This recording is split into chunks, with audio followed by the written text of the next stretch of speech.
한 번이라도 해외에서 한국인이라는 이유로 무시당해 본 적 있으신가요? 오늘 이야기의 주인공 정영애 씨는 30년간 카자흐스탄에서 고려인이라는 이유로 차별받으며 살아왔습니다. 그런데 단 한순간 모든 것이 바뀌었습니다. 이 동양 아줌마가 뭔데 이렇게 당당해? 공항에서 범죄자 취급을 받던 그녀가 한 물건을 꺼내자 그토록 오만하던 공항 직원들의 태도가 180도 바뀌었습니다. 그 물건은 바로 오늘은 해외에서 당당한 한국인으로 살아가는 것의 진정한 의미를 일깨워주는 감동적인 실화를 들려드립니다. 영상 끝까지 함께 해주세요. 사연 시작 전 여러분이 눌러주시는 구독과 좋아요는 영상 제작에 큰 힘이 됩니다. 그럼 사연 시작하겠습니다. 저는 정영희입니다. 52살, 30년 전 카자흐스탄으로 이민 와서 작은 한식당을 운영했습니다. 남편 없이 혼자 두 아이를 키웠어요. 힘들었지만 버텼습니다. 그날은 제 인생의 전환점이었습니다. 30년 만에 고향 한국으로 돌아가는 날이었어요. 식당도 정리하고 모든 준비를 마쳤죠. 엄마, 이제 곧 비행기 탑승할 시간이에요. 아들 현수가 내 어깨를 두드렸습니다. 현수는 제 자랑입니다. 카자흐스탄에서 태어났지만 영어, 카자흐어, 러시아어, 한국어까지 완벽하게 구사하는 글로벌 인재죠. 알마티 국제공항. 출국장에 들어서는 순간 가슴이 뛰었어요. 드디어 한국으로 돌아간다는 설렘과 이곳에서의 추억을 뒤로하는 아쉬움이 교차했습니다. 여권과 탑승권 확인하겠습니다. 무표정한 공항 직원에게 서류를 건넸어요. 그런데 직원의 표정이 갑자기 변했습니다. 무전기로 누군가에게 연락하더니 몇 분 후 검은 제복을 입은 사람들이 우리 앞에 나타났어요. 정영애 씨, 불법 환전 조직과 연루된 혐의로 조사를 받아야 합니다. 순간 머리가 하얘졌습니다. 무슨 말도 안 되는 소리죠? 한 번도 불법적인 일을 한 적 없는데. 무슨 말씀이신지 모르겠네요. 저는 그냥 한국으로 돌아가려는 것뿐인데요. 제 항의는 무시됐습니다. 보안 요원들은 거칠게 제 팔을 잡아 끌었어요. 주변 사람들의 시선이 따가웠습니다. 마치 범죄자가 된 기분이었죠. 엄마. 현수가 뛰어와 저를 붙잡으려 했지만 다른 직원들이 현수를 막아섰어요. 좁고 냉랭한 조사실로 끌려갔습니다. 벽은 하얗고 테이블 하나와 의자 몇 개만 덩그러니 놓여 있었죠. 제 가방은 뒤져지고 몸수색까지 당했어요. 치욕스러웠습니다. 이 동양 아줌마가 뭔데 이렇게 당당해? 가짜 서류로 빠져나가려던 거 아니야? 직원들이 러시아어로 수군거리는 소리가 들렸어요. 제가 러시아어를 알아듣는다고 생각지 못한 모양이었죠. 분노가 치밀었지만 참았습니다. 현수도 결국 별도의 방으로 끌려갔어요. 마지막으로 들은 현수의 목소리는 절박했습니다. 어머니는 절대 그런 일을 할 분이 아니에요. CCTV를 확인해 보세요. 하지만 아무도 들으려 하지 않았죠. 홀로 남겨진 저는 의자에 앉아 깊은 숨을 내쉬었습니다. 이건 분명 오해예요. 하지만 왜 하필 나를? 하필 오늘? 창문 없는 조사실에서 시간은 더디게 흘렀습니다. 벽시계의 초침 소리만이 공간을 채웠어요. 30년 카자흐스탄 생활의 마지막이 이렇게 끝나려나. 참담한 생각이 들었습니다. 하지만 저는 쉽게 무너지지 않아요. 아직 이야기는 끝나지 않았으니까요. 차가운 의자에 앉아 있으니 지난 30년의 기억들이 물밀듯 밀려왔습니다. 카자흐스탄에서 보낸 세월이 주마등처럼 스쳐 지나갔어요. 처음 이곳에 왔을 때가 생각났습니다. 꿈 많던 20대, 더 나은 삶을 찾아 낯선 땅에 발을 디뎠죠.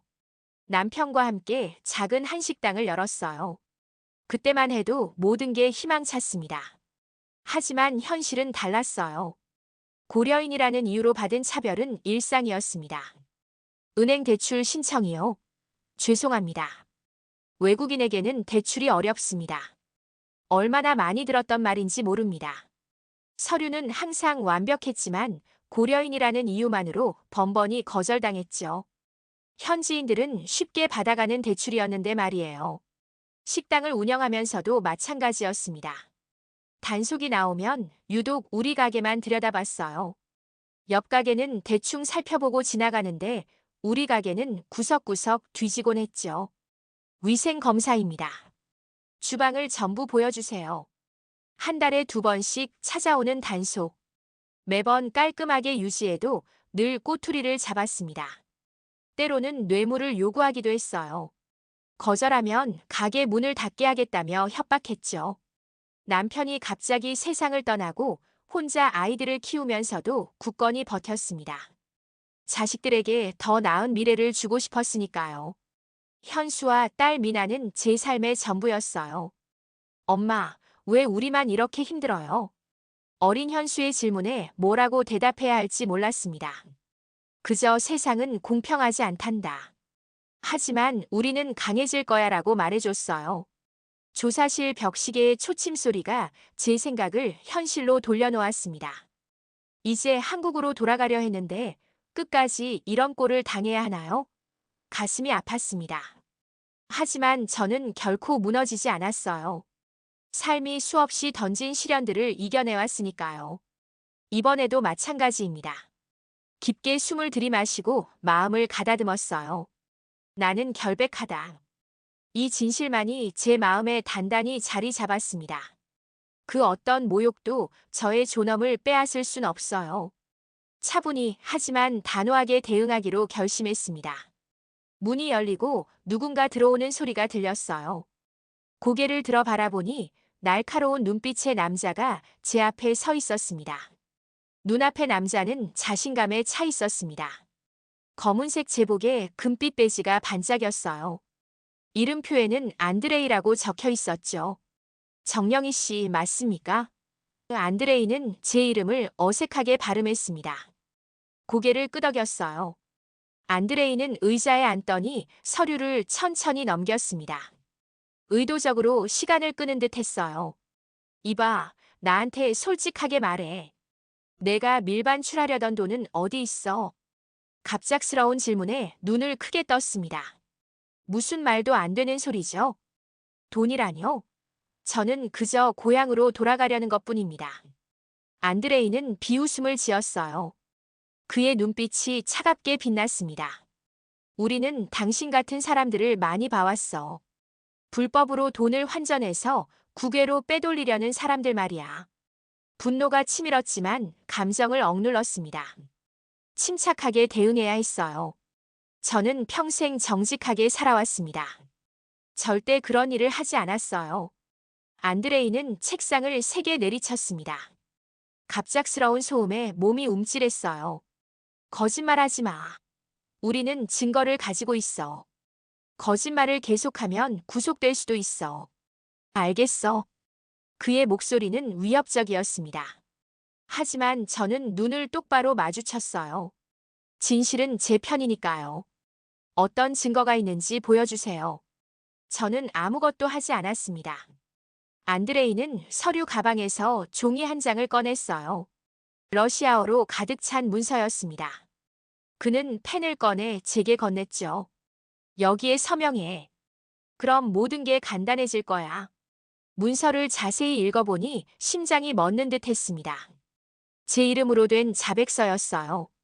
나는 불법 환전에 가담했다는 내용이 선명했죠. 이게 무슨 말도 안 되는. 이건 자백서잖아요. 제가 왜 이런 거짓 문서에 서명해야 합니까? 목소리가 떨렸지만 단호함을 잃지 않으려 했습니다. 내가 그런 짓을 했다는 증거라도 있나요? 없죠. 그럼 이건 명백한 강요입니다. 안드레이의 얼굴이 붉어졌어요. 그는 의자에서 일어나 제 위로 몸을 숙였습니다. 위협적인 자세였죠. 이봐, 내가 누구한테 도움을 받을 수 있을 것 같아. 여긴 카자흐스탄이야. 내 말 믿어줄 사람 없어. 그의 입에서 흘러나온 담배 냄새가 역겹게 느껴졌습니다. 하지만 저는 물러서지 않았어요. 저는 결백합니다. 그리고 당신의 협박에 굴복하지 않을 겁니다. 안드레이는 한동안 저를 노려보더니 갑자기 웃음을 터뜨렸습니다. 불길한 웃음이었어요. 우리는 밤새도록 시간이 있어. 언제까지고 기다릴 수 있지. 넌 결국 서명하게 될 거야. 숨막히는 침묵이 이어졌습니다. 안드레이의 협박에도 저는 굳건히 버텼어요. 내면에서 용기가 솟아올랐습니다. 내가 누구인지 아세요? 제 목소리는 떨리지 않았어요. 나는 대한민국 국민입니다. 즉시 한국 대사관에 연락하세요. 제 말에 안드레이는 코웃음을 쳤습니다. 그의 얼굴에 조롱의 미소가 번졌어요. 한국, 웃기지 마. 여긴 내 나라가 아니야. 여기선 우리가 법이야. 그때였습니다. 문이 갑자기 열리며 제 아들 현수가 들어왔어요. 2명의 경비원이 그의 팔을 붙잡고 있었지만 현수의 눈빛은 단호했습니다. 어머니, 괜찮으세요? 안드레이가 짜증스럽게 말했어요. 넌 누구야? 여기 들어올 권한이 없어. 현수는 대답 대신 주머니에서 무언가를 꺼냈습니다. 짙은 남색의 작은 책자였어요. 한국 여권이었죠. 현수는 그것을 책상 위에 던졌습니다. 그러면 대한민국 정부에서 확인하도록 하죠. 순간 방 안의 공기가 변했어요. 안드레이의 표정이 굳었습니다. 그는 여권을 집어들고 페이지를 넘겼어요. 공화국 문양이 새겨진 여권을 보는 순간 그의 눈빛이 흔들렸습니다. 이게 뭐야? 이중 국적자라고. 안드레이의 목소리에 당혹감이 묻어났어요. 현수가 차분히 대답했습니다. 어머니는 대한민국 국적을 유지해 오셨습니다. 즉시 한국 대사관에 연락해 주세요. 그렇지 않으면 국제법 위반으로 문제가 커질 겁니다. 방 안에 긴장감이 감돌았어요. 안드레이는 동료들과 러시아어로 빠르게 대화를 나눴습니다. 그들의 표정이 점점 어두워졌어요. 결국 안드레이는 마지못해 전화기를 들었습니다. 한국 대사관에 연락하는 모습이었어요. 그 순간 작은 승리감이 가슴속에서 피어올랐습니다. 시간이 천천히 흘렀어요. 40분이 지났을까 문이 열리고 단정한 차림의 중년 남성이 들어왔습니다. 그의 표정은 침착했지만 눈빛은 날카로웠어요. 김석훈 영사입니다. 정영애 씨와 면담을 요청합니다. 안드레이는 어색한 미소를 지으며 자리에서 일어났습니다.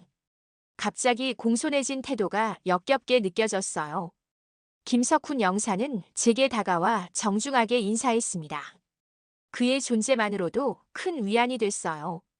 정영애 씨, 걱정 마십시오. 대한민국은 국민을 버리지 않습니다. 눈물이 핑 돌았지만 꾹 참았습니다. 이제야 안전하다는 느낌이 들었어요. 김영사는 안드레이를 향해 돌아섰습니다.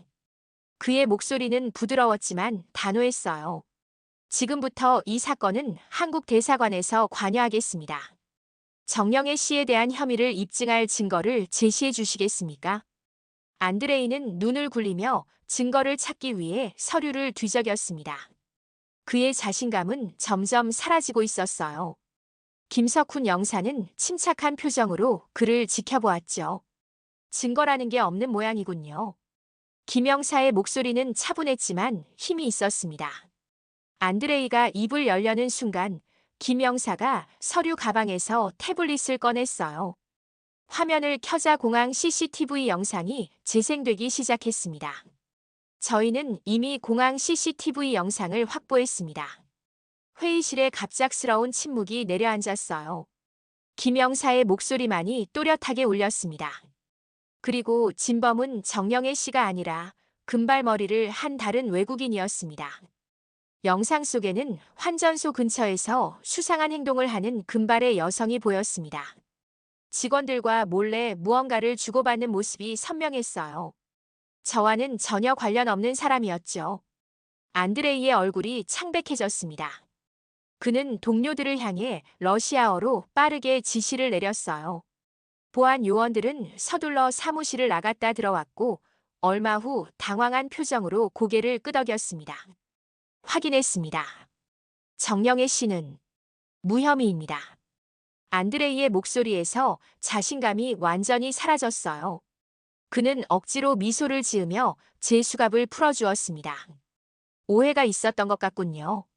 죄송합니다, 정영애 씨. 그의 사과는 형식적이었어요. 진심이 담겨 있지 않았죠. 하지만 저는 개의치 않았습니다. 자유의 기쁨이 더 컸으니까요. 당신들 처음부터 내 말을 들었으면 이 사단이 안 났겠죠?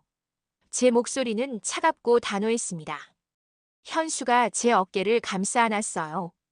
그의 눈에는 안도와 자부심이 깃들어 있었습니다. 어머니, 이제 괜찮아요. 김영사가 안드레이에게 다가가 낮은 목소리로 말했습니다.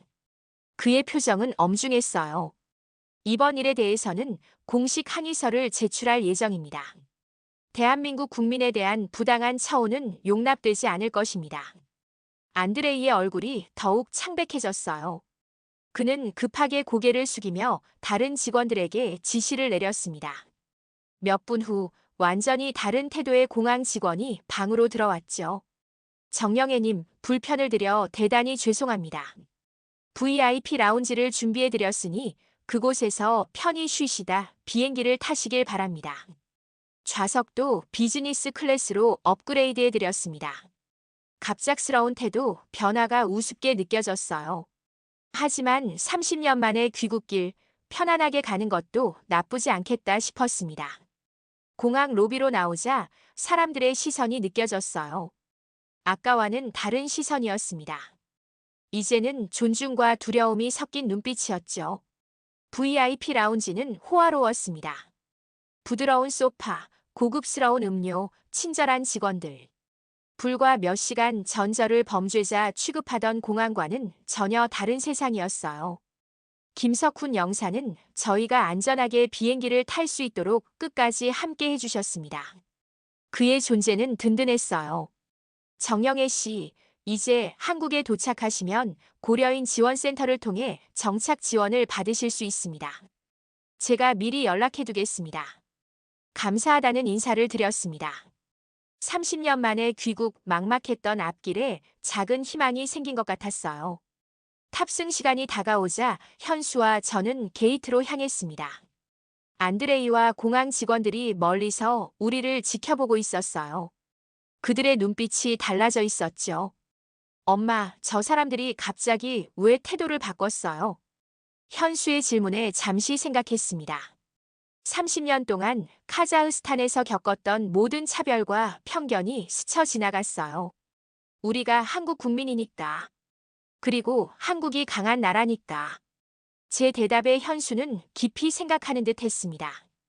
그는 카자흐스탄에서 태어나 자랐지만 피 속에 흐르는 한국인의 정체성을 항상 소중히 여겼죠. 비행기에 오르기 전 마지막으로 카자흐스탄 땅을 돌아봤습니다. 30년의 세월, 기쁨과 슬픔, 성공과 좌절이 모두 담긴 이곳을 이제 떠나는 거예요. 묘한 감정이 가슴을 적셨습니다. 편안한 비즈니스석에 앉아 창밖을 바라봤어요. 비행기가 이륙 준비를 하는 동안 손에 쥔 한국 여권을 내려다봤습니다. 짙은 남색 표지에 새겨진 태극 문양이 빛나는 듯 했어요. 이 작은 책자가 나를 지켜줬어. 작은 속삭임이었지만 현수가 들었나 봅니다. 그는 따뜻한 미소를 지으며 제 손을 잡았어요. 엄마, 이제 우리 진짜 집으로 가는 거예요. 비행기가 활주로를 달리기 시작했습니다. 창문 너머로 카자흐스탄의 땅이 점점 멀어졌어요. 이륙하는 순간 묘한 해방감이 몰려왔습니다. 구름 위로 올라간 비행기 안에서 처음으로 긴장이 풀렸어요. 깊은 숨을 들이마셨습니다. 이제 정말 한국으로 돌아가는 겁니다. 기내식이 나왔을 때 한국 항공사의 특별한 비빔밥이 제 앞에 놓였어요. 30년 만에 맛보는 정통 한식의 향기가 코끝을 자극했습니다. 맛있게 드세요, 정영애님. 한국말을 유창하게 구사하는 승무원의 친절한 미소가 따뜻했어요. 비빔밥을 한 숟가락 먹는 순간 눈물이 핑 돌았습니다. 고향의 맛이었어요. 오랫동안 그리워했던 그 맛. 엄마, 왜 울어요? 현수가 걱정스럽게 물었습니다. 입가에 미소를 지으며 고개를 저었어요. 아니, 그냥 행복해서. 인천국제공항에 내리던 순간 가슴이 벅차올랐습니다. 공기가 달랐어요. 모국의 공기는 어딘지 더 따뜻하게 느껴졌습니다. 김석훈 영사님의 말씀대로 공항에는 고려인 지원센터 직원이 마중 나와 있었어요. 정영애 씨 환영합니다. 오랜 시간 고생 많으셨습니다. 반갑게 인사하는 그들의 말투에서 고향의 정을 느꼈습니다. 카자흐스탄에서는 항상 이방인이었지만 이곳에선 달랐어요. 내가 돌아올 곳이 있었습니다. 지원센터의 도움으로 서울 외곽에 작은 아파트를 구했어요. 비록 크진 않았지만 우리 가족의 첫 한국 보금자리였습니다. 현수는 얼마 지나지 않아 글로벌 기업의 해외 사업부에 취직했어요. 러시아어와 카자흐어, 영어, 한국어를 모두 구사하는 그의 능력이 빛을 발했죠. 엄마, 저 이번에 정규직 됐어요. 현수가 첫 월급 봉투를 들고 왔던 날 얼마나 자랑스러웠는지 모릅니다. 그 아이가 카자흐스탄에서 겪었던 차별과 어려움을 생각하면 더욱 감격스러웠어요. 저도 가만히 있지 않았습니다. 30년간의 요리 경험을 살려 작은 한식당을 열었어요. 정영인의 고향 밥상이라고 이름 붙였죠. 처음엔 손님이 많지 않았지만 입소문이 나기 시작했습니다. 이 집 된장찌개는 뭔가 달라. 깊은 맛이 있어. 카자흐스탄에서 배운 향신료의 비밀을 한식에 접목했거든요. 한국 사람들에게는 새로운 맛이었죠. 점점 손님이 늘어났고 평일 점심시간엔 줄을 서야 할 정도가 됐어요. 오늘도 가게는 북적입니다. 분주히 주방을 오가며 요리를 내놓는 저를 보고 단골 할머니들이 이야기합니다. 사장님, 여기 된장찌개 진짜 맛있네. 이런 맛은 처음이야. 할머니들의 칭찬에 가슴이 따뜻해졌어요. 웃으며 대답했습니다. 저도 드디어 고향에서 장사하게 됐네요. 매일이 꿈만 같아요. 맞습니다. 이곳에선 제가 그저 식당 사장님이었어요. 고려인이라는 꼬리표 없이, 외국인이라는 차별 없이 그저 맛있는 음식을 만드는 한국인 사장님이었죠. 가게 벽에는 카자흐스탄에서의 추억이 담긴 사진 몇 장이 걸려 있습니다. 힘들었지만 소중한 30년의 시간이었어요. 그곳에서의 경험이 오늘의 저를 만들었으니까요.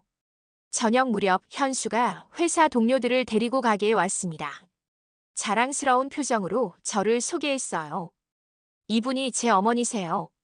카자흐스탄에서 30년 동안 한식당을 운영하시다가 이제 고향에 돌아오셨어요. 동료들은 제 이야기에 감탄했습니다.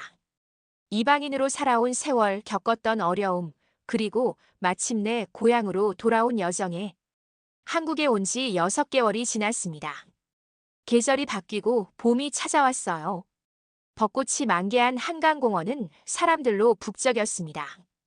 가게 일을 마치고 한강변을 걷는 것이 제 작은 즐거움이 되었어요. 카자흐스탄에선 상상할 수 없었던 여유로움이죠.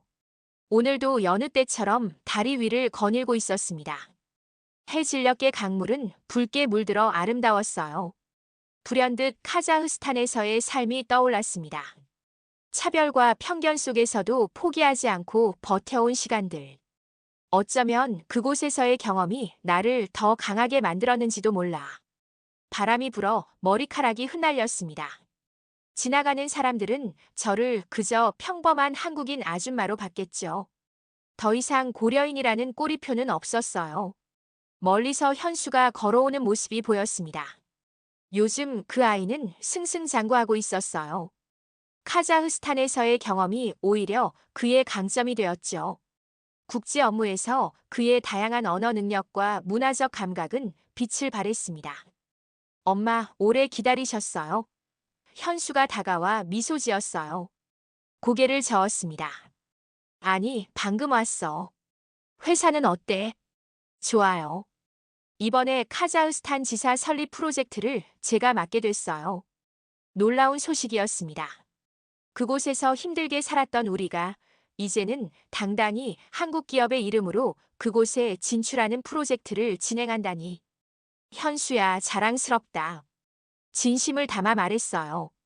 강물을 바라보며 잠시 생각에 잠겼습니다. 30년 전 이 나라를 떠났을 때는 언젠가 다시 돌아올 수 있을지 확신하지 못했어요. 하지만 지금 이렇게 돌아와 새 삶을 시작하고 있습니다. 나는 고려인으로 살아왔지만 결국 내 뿌리는 한국이었어. 그리고 한국은 내게 힘이 되어줬어. 현수가 궁금한 듯 쳐다봤어요. 엄마, 뭐라고요? 미소를 지으며 대답했습니다. 아니, 그냥 생각이 많아서. 카자흐스탄 공항에서 한국 여권이 우리를 구했던 순간이 떠올랐어요. 그때 비로소 깨달았습니다. 한국인이라는 것이 얼마나 자랑스러운 일인지를. 다리 위에 서서 한강의 물결을 바라보았습니다. 이 강물처럼 제 인생도 때론 거칠게, 때론 잔잔하게 흘러왔어요. 그 모든 여정이 지금의 저를 만들었습니다. 하늘을 올려다보니 별들이 빛나기 시작했어요. 가슴 깊은 곳에서 확신이 차올랐습니다. 제 얼굴에 확신에 찬 미소가 번졌어요. 나는 한국인이다. 이 말을 되뇌는 순간 마음이 평온해졌습니다. 30년의 방황과 그리움, 차별과 아픔을 넘어 마침내 제자리를 찾은 느낌이었어요. 이제 진정한 고향에서 진정한 나로 살아갈 수 있게 되었습니다. 여러분 어떻게 들으셨나요? 여러분, 정영애 씨의 이야기는 단순한 해외 사연이 아닌 우리의 정체성과 자부심에 관한 이야기입니다. 때로는 먼 타국에서 겪는 어려움이 우리가 누구인지 일깨워주기도 합니다. 한국인이라는 것, 그 자체로 자랑스러운 일임을 다시 한번 느껴보셨길 바랍니다. 여러분의 소중한 이야기도 댓글로 나눠주세요. 다음 편에서 또 만나요.